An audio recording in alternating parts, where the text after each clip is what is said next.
ভোলে বাবা আস্তে আস্তে নারদ ঋষি এলেন আর গেজা খাচ্ছিল দুজন। কারা গো? এই যে নন্দী আর ভেঙ্গি আমার দুটো। হ্যাঁ, এই নন্দী ভেঙ্গি এরা গাঁজা খাচ্ছিল আর নারদ ঋষি এসে বললেন মা মা। এই নন্দী ভেঙ্গি বলে 12টা বেজে গেল গেঁজা খাবার, বাবার প্রসাদ খাচ্ছিলাম, এই নারদ ঋষি এসছে, কোনটা আল্লাহ যায়। বলছে কি হয়েছে? মামা কোথায়? বলছে কেন? না মামাকে বলবো, তোদের বলবো না, তোরা দুটো একদম মাতাল।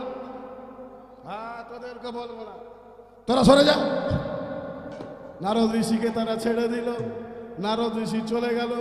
এদিকে বাবা ভোলেনাথ তখনও তপস্যায় মগ্ন, তাই বাবার ধ্যান ভঙ্গ করার জন্য ওম নমঃ শিবায়, ওম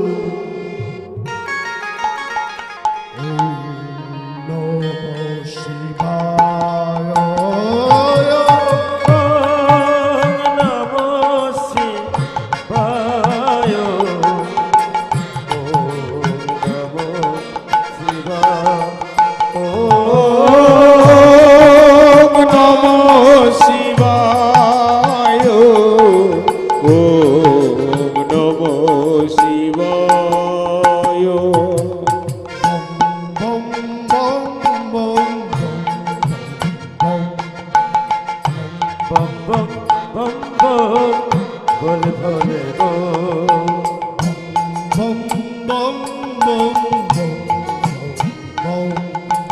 Bo bo bo bo bo bo bo bo